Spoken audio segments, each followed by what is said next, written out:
Hi, hello, my friends. It's Christy with 4am Junk Journals. Welcome to my channel. Welcome back to my channel. Just welcome. I'm here to do an investigate with me video with you for the On the Case challenge. We are working on the case of who killed Professor Hammond, and this is week 6 of this investigation. And yeah, we're going to talk. We're going to talk about what's going on, and I have my talking points handy, and we're going to talk about it, and I'm going to work in my casebook, and we're going to have some fun. I am going to tell you up front, I am sick. So it's been kind of a rough go, but we're going to do it. We're going to do it, and we're going to have a good time. And if I start making no sense whatsoever, just say, stop talking. Okay. All right, here we go. So this is my beautiful casebook. I super love it. Do I kind of wish I had done a few things differently because of space? Yes, but also I think it's fabulous and I love it. So it is what it is, right? Um, it's a little bit crowded, but it's okay. It's all right. I've never done one quite like this before. I'm enjoying the hell out of it. Here we go. All right. I'm sorry also about the lighting in here tonight. It is late, and for whatever reason, it just looks late in the room instead of brightly lit. I've really got to get some better lighting in here. I just haven't done it yet. Okay, so if you guys remember last time we were together for an investigate with me, all we did was sort stuff, okay, because I was unprepared. But the time before that, I showed you guys I was doing these CD-ROM envelopes for the timeline.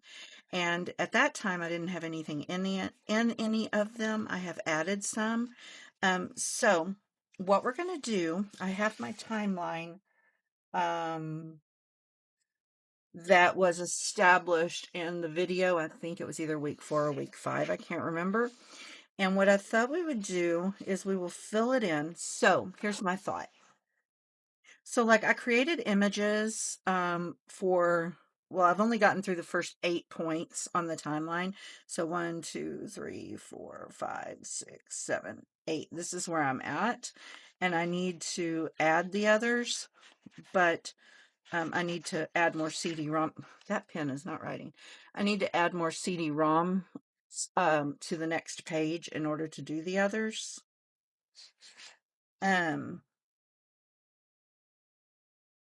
So bought these pens. I mean, I've used them maybe one time, maybe twice, and like half of them don't write. It's really irritating. So here's what I thought I would do. So like this one, it says 6:45 a.m. Professor Hammond's vehicle enters the Blackwood Academy campus. So here's what I thought I would do. We're going to put 6:45 a.m. Right? And then I thought we could take this. We're just going to cut this part out. And guys, I have to tell you, so my laser printer that my son gave me, right? I had never had to replace the toner before. And so when the toner needed to be replaced, my husband and I went on Amazon and we found some toner. Now, it was not the Brother brand, but it was, supposed to work for this printer. So it has been giving me trouble ever since we put this new toner in it. Now, and then the other day he replaced the black toner, and now everything has like this awful black smudging all over the pages. I mean, it's terrible. And I am so upset because I don't know if I've ruined the printer, which would be horrifying because my son literally just gave it to me and I don't know, he might be really upset with me over it, and I'm really upset about it. I don't know if there's a way to clean it and fix it. I don't know. Do any of you guys have laser printers? Can you tell me? Because I'm really, really upset. Okay, now what I'm debating on, okay, so look.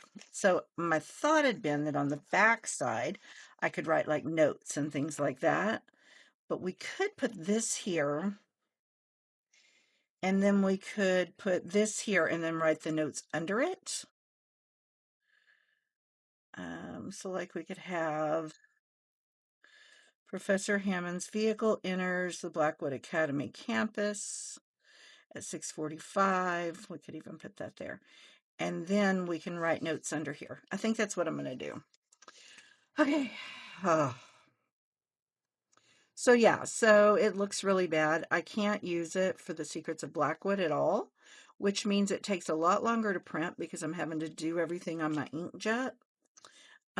And so it's taking, because you know the laser printer does in seconds what it takes the inkjet quite some time to do.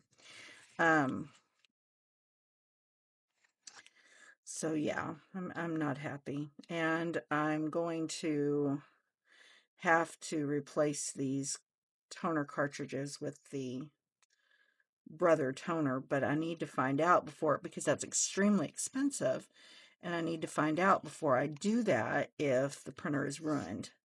Because if the printer is ruined, I don't want to spend the money, obviously, on the toner,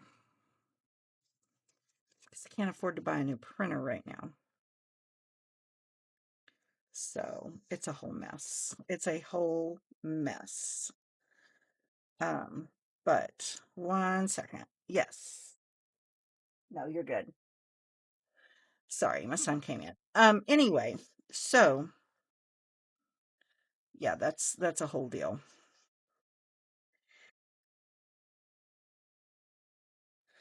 All right. So anyway, so we've got this on here, and like I said, my thought is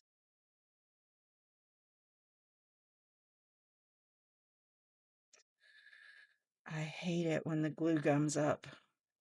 I mean, once it dries, it comes off really easy. I don't even know why I'm not just waiting for it to dry. I guess because I'm stubborn. Um,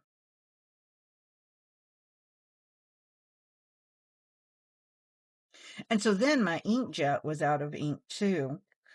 And I had to wait for HP to get my delivery here, which finally came yesterday.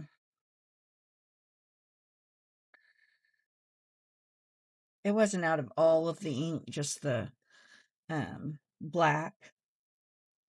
So, but you know, the black is kind of essential. I don't know. I'm telling you. Um, did I just mess that up? No, I think it's okay. I don't know. I don't actually know if it's okay or not, but it's really bothering me. Okay. All right. I promise we're going to move on. We're going to move on right now. Okay. Anyway, so this is my idea for what I'm doing here with the timeline. Okay. Is I'm going to put the times in there, then it'll have an image in there, and then on the back, we'll kind of have like what was going on, and then some space for notes or questions or thoughts or whatever about whatever.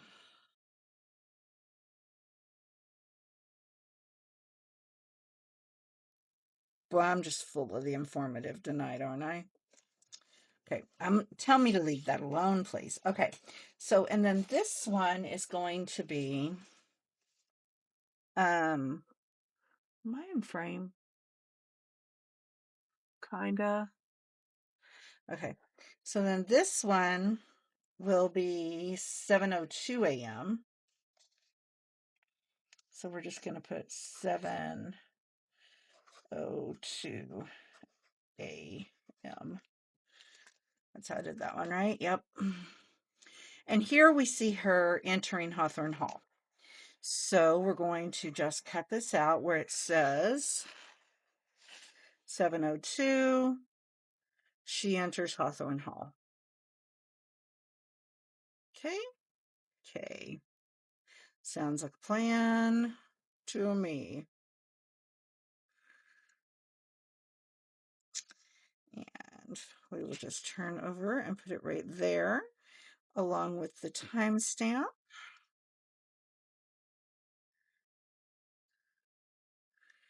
And yep, that will work. So, you know what? I think I'm just going to use my glue stick.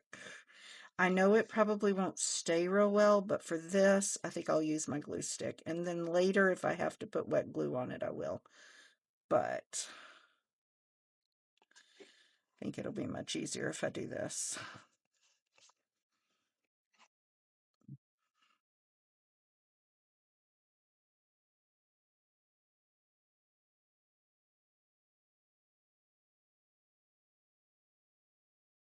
Okay.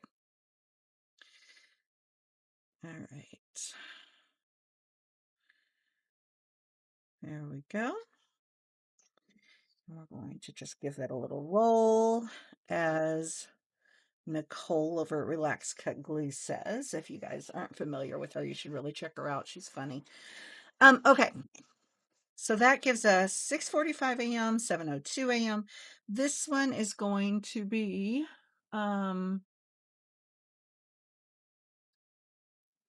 8 a.m. when office hours begin.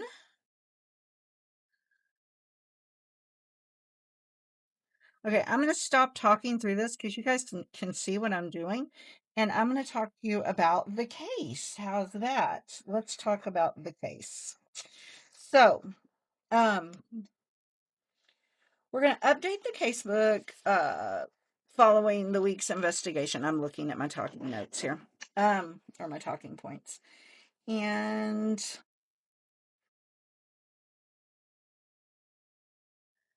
oh, so yeah,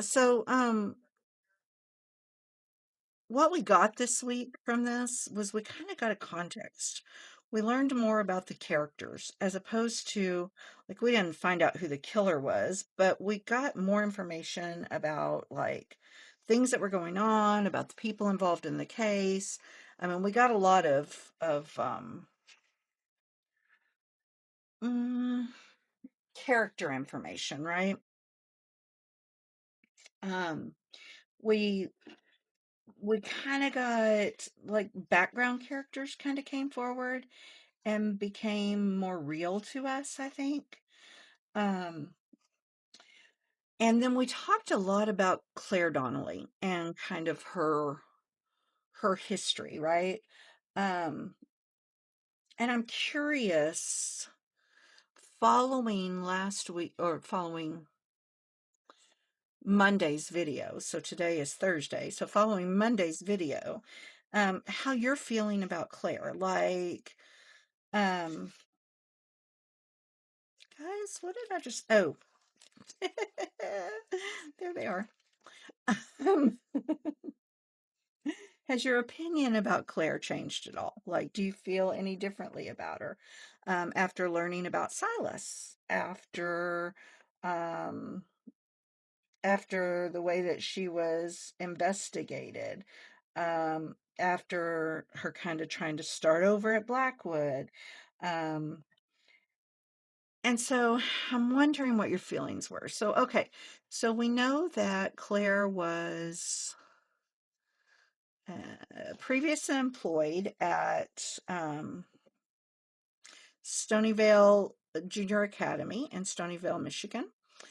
She was engaged to Silas Carlisle, who was an eighth grade science teacher there.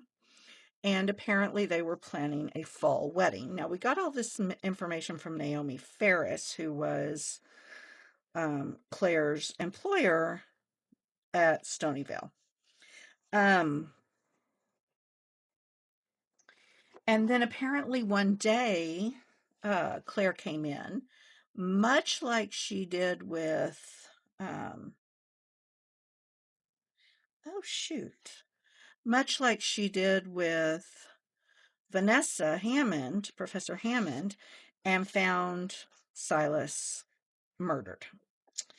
Um, Now it's interesting because, oh shoot, um, from what we've gathered, they were considering Claire to be like the number one suspect or whatever in Silas's murder for a long time. And according to Naomi Ferris, it kind of, I mean, she was kind of mistreated through the whole thing. And then, of course, according to what we've been told, they found out that it was not, in fact, Claire at all. And she was completely exonerated, right? But by then, according to Miss Ferris, the damage had already been done, and there was basically no turning back uh, for Claire. So I'm wondering, knowing how she lost this man that she loved, and how she's already been through this whole investigation process once and been considered like a prime suspect and been questioned and had to go through all this, does it change your feelings about anything? So, like, one of our major concerns throughout this whole thing has been that missing 6 minutes, right? So, the 6 minutes from the time that she entered the office and found Professor Hammond dead and the time that she says she called the EMTs. There was a 6 minute time span there. And she also said that during that 6 minutes, she never entered the room, stayed in the doorway, and didn't touch Professor Hammond at all, even to attempt to help her or, like check her pulse or any of that. She didn't touch her and she didn't leave the doorway, she said, which we've always found this whole thing to be a little suspicious. Why 6 minutes? Why not, immediately call EMTs? Why not go in and check on her? Why not make sure that she's not, alive? Because if she's alive, maybe something could be done to help her. And this has always bothered us. So now I'm wondering, and what Claire said was that she didn't know what happened. She just kind of came to herself and it had been 6 minutes or whatever. Um, and we've questioned that and thought that it sounded suspicious. So, knowing Claire's history, does it change your feelings? The more we learn about her history, the more we hear from um, Naomi Ferris, the more we hear from Sammy White, who is the police officer in Stonyvale, does it change the way you're feeling or thinking about any of that in regards to Claire? Um, has she become more of a uh, suspicious character or more of a sympathetic character? Or has it not affected you whatsoever? Um, I think for me, it's a little of both. Like, I think she's sympathetic and I feel bad for her, but I also still find the whole thing a little bit suspicious. It just doesn't feel right to me. And I could be wrong, of course, but it just feels a little bit off. So I'm curious what your feelings are about that. Um, do you do you feel sympathy for her, or do you think, like I said, sympathy or more suspicion, or it just really didn't affect your feelings at all? I'm just kind of curious. Um, and Naomi Ferris had said that she was really hoping that Claire had found an opportunity to start over at Blackwood. And I've kind of been wondering about that. Like, um did Headmistress Whitmore know about her history when she hired her? Um, because if she did, I'm wondering if it affected anything. Like, did she hesitate to hire her? Did she not know at all? Did Claire not mention it? I kind of get the feeling that Naomi Ferris might have been the type that would give her a reference and never mention it, um, if she even legally could. And I'm not really sure whether they legally could under those circumstances. But anyway, it's interesting to me. Um, so do you think that she's more believable? Do you think that she's less believable? Um, and do you think that somebody who had already found one murder victim would behave differently upon finding a second one? I mean, to me, that seems pretty cut and dry. Of course, my mind is going, of course they would behave differently. But would they? What do you think? I mean, would they, or would they still act as shocked as anyone else? Okay, so the next one we have is her leaving the faculty lounge. And so what I'm going to do is I'm going to glue it on here.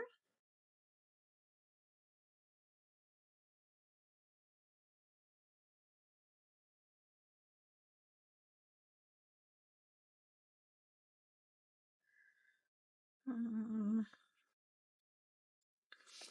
Guys, I am so far behind in my casebook. Like, I am seeing all the wonderful, fabulous stuff you guys are doing. I'm so jealous.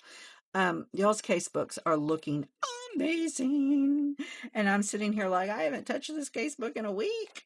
Well, actually, in 2 weeks, because last week all we did was sort stuff. So, up until today, I had not touched my casebook in a couple of weeks. It's sad. It is so sad. But I've been so busy with everything. I have not had time. So, let's put that in there. Hopefully, I've got it centered well for that window. Let's see how it looks. Oh, yeah, that doesn't look bad at all. Okay, and so this was 11:35 a.m. So let's go ahead and where did I put my pen? Oh, there it is. 11:35 a.m., right? And this is where she is observed leaving the faculty lounge. I'm just going to go ahead and cut this off right here, like so. And we will cut out this part.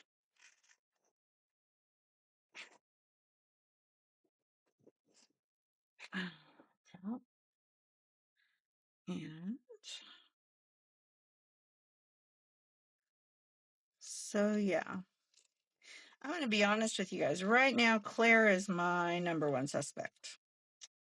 And I'm curious if you're feeling the same. Like, I know we haven't officially labeled her a suspect, but I don't think that's something that investigators are going to do. Like, I don't think P is going to suddenly say, okay, she's officially a suspect now. Because that's kind of our job, is to determine who appears to be a suspect to us. Um, so, and I feel like at this point, I am definitely treating her as a suspect. I think she's my number one suspect. I think there's been too many unanswered questions. And like I said, yes, I feel sorry for her for everything she's been through, but also that doesn't change the fact that I think she's a little bit hokey. So do. All right.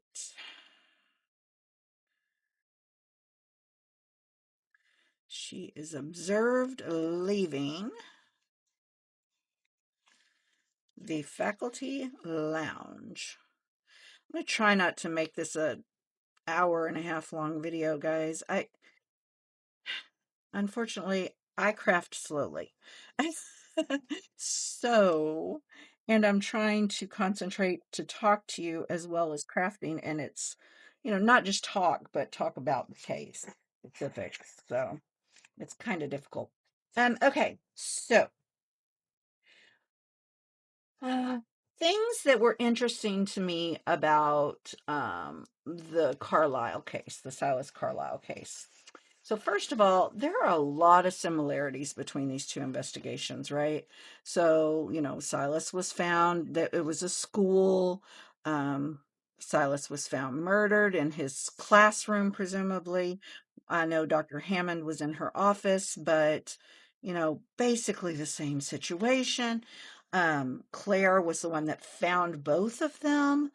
Um, and it's just kind of weird, don't you think? I mean, it's kind of suspicious. And so I think that there is a little bit more to this than meets the eye, right? Um,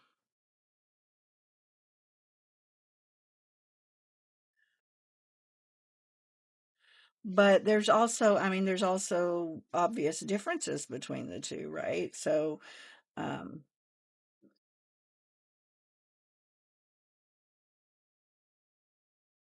mainly just being the relationships, where they are. We don't know enough about Silas's situation yet to know exactly how he was found. Like, we don't even know how he was killed. So there's a lot of unanswered questions about Silas's case to know exactly what those differences are.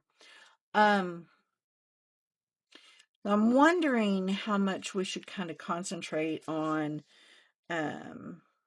on Claire's past, though. I mean, like, is it important enough for us to really spend a lot of time on? Because I'm really not sure about that. Like, part of me wants to say, yes, we should really be focusing on this until we can prove that um, she didn't commit both murders, right? But at the same time, Sammy White told us that uh, she was completely exonerated and they found the real killer. So that kind of makes me think, well, maybe we're spinning our wheels here. Maybe we just don't care about what happened there. If they have the person in custody that they say is the real killer and they completely exonerated Claire, then why are we spending our time on it? Why are we paying so much attention to it? It almost feels like it almost feels like it's just to throw us off course, right? But I don't know. What do y'all think? What are your thoughts on that? Um,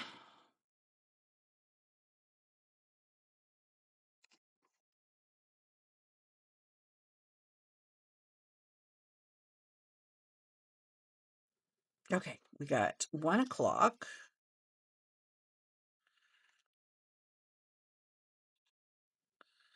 It's like I'm not sure all the information that we've received about Claire. I'm not sure that it proves anything one way or the other about Vanessa's murder or about Dr. Hammond's murder. I think it tells us a lot about Claire. Maybe gives us more insight into who she is, but I'm not sure that it helps really with the Hammond murder unless we seriously think that Claire committed both murders because of the similarities. But if that's the case, then why do they have someone in custody in Silas Carlisle's murder and who has been convicted of the murder? I mean, because it's been a long time. It's been years and years and years and years since he died. So I don't know. What do y'all think? I'd like to know.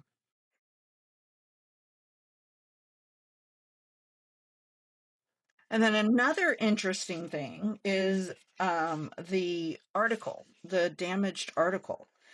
1 second. Let me see where we're at. 2:45. She returns to her office. Where is that image? Doop, doop, doop, doop, doop. Where is my returns to her office image? Okay, guys. What happened to it? Wait, did I mess this up? Hold on.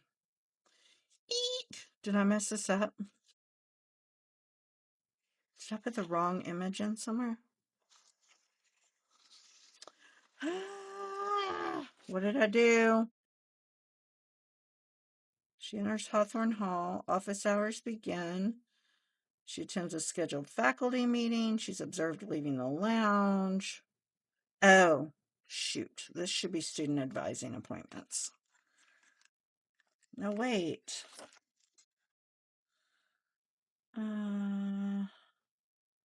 Student advising is at 2:45. What did I do wrong here? Student advising appointments.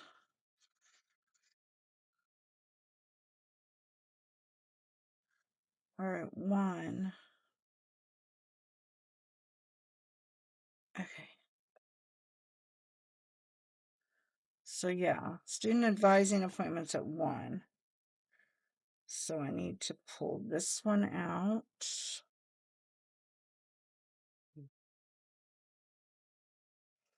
I just put the wrong one on there. That's all I did. Okay. And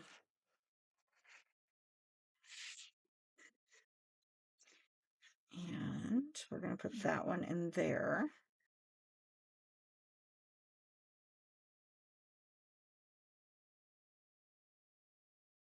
No, what did I do? Didn't I just pulled that one out of there. Why did I put it back? Ah, we want this one in here. Oh my gosh, guys. See this, I should not be doing this when I don't feel well. Okay, we're going to put this down on here. So, um,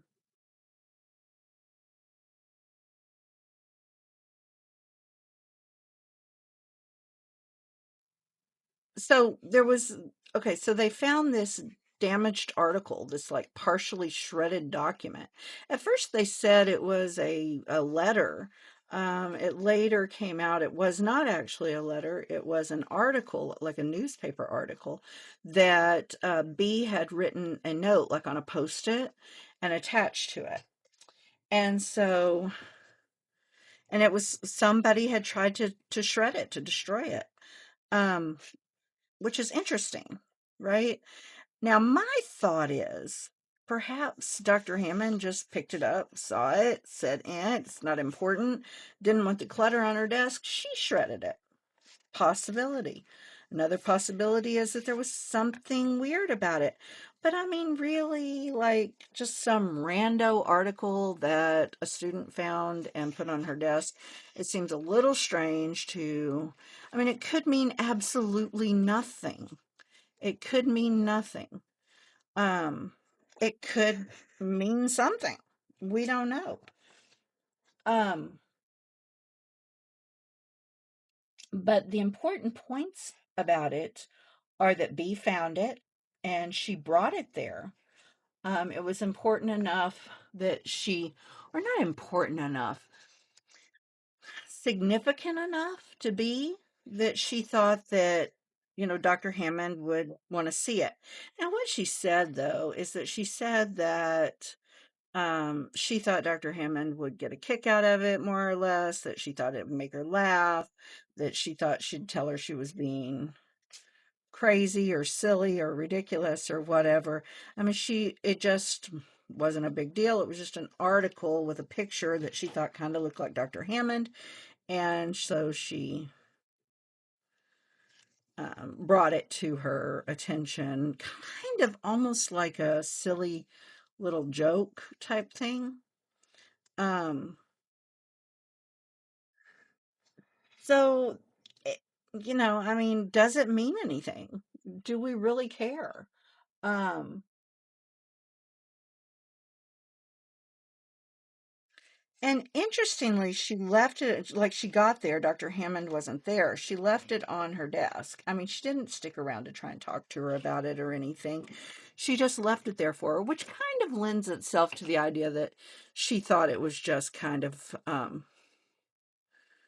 silliness. Like I remember, okay, so like I remember on a personal note, I remember when I was in the 6th grade, I think was when we had first moved out of Texas. And the place that we moved to in Flagstaff, Arizona, I had a teacher who thought he was a lot funnier than he was. And he would make fun of me because of my accent. And not just make fun of me, but like make fun of me in front of the entire class, right? And tell the class that I was going to yawl them to death and stuff like that. And so to get even with him, I had snuck into his office or into the classroom one day before class and um, left a picture of the Dallas Cowboys cheerleaders on his desk. And of course, his reaction when he came in and saw it was he'd have to change his mind about Texas. But so anyway, I tell this story because this is kind of how I see what um, B did with this note for Dr. Hammond. It was like a joke or a prank or, not even that so much as just a silly, hey, look what I found. Isn't this funny? Ha ha. Right. And that's what she says it was. It wasn't a big deal. It was just, whatever. So right now, the investigators are looking at it. Who knows whether it means anything, but they're looking at it. Let's see. Oh, Margaret Hale. Margaret Hale is interesting. Um, she is the school counselor, obviously, and it is her job to protect the kids or whatever, to look after the kids and um, be there when people are stressed, upset, whatever. And we get that. And we totally get the responsibility that she has to her students. And that as a counselor, there's a lot of things she can't talk about, whatever, whatever. Um, I do kind of find it interesting that she stopped the investigator's interview of B. Like she came in and said, okay, B's done enough talking now, we're done, right? Is she trying to cover up for B? Like, does she know something uh, about what happened that B did something? Is she trying to cover it up? Like, what is going on with that? Why is she interrupting? Is she just being protective? Or is she like, is there something more to it? Right? Um, let's see. And then we talked about in the video, we talked about um, Headmistress Whitmore's collapse. And I mean, we didn't get much, just, a very brief mention about it. That she is still in a very serious condition. Um, and they are hopeful for a recovery, but it's still very, very unsure. And so we can do nothing at this point except kind of pray for that and hope for the best. And the family has asked that they don't really say much more about Headmistress Whitmore's condition. So we don't know how much information we will get at this point. So we'll just kind of be keeping an eye on that. Um, the investigators said that they were making progress on the flash drive. And I'm wondering about that flash drive. So all we know so far is that they found it and that it was encrypted. We don't know what was on it. We don't know if it had any significance at all. But I'm wondering, like, why keep an encrypted flash drive lying around, right? In the first place, almost nobody uses flash drives anymore, right? Um, but it's an encrypted flash drive. So it's really interesting. Do you guys think that there's something important on it? Or do you think it's just kind of a random whatever just kind of laying around? Like, do you think that there is any significance to it? Do you think anything's going to happen with it? Like, what are your thoughts about that? Um, like, do you think what do you think's on it? Like, if you were going to take a guess, like, what do you think's on the flash drive? Um,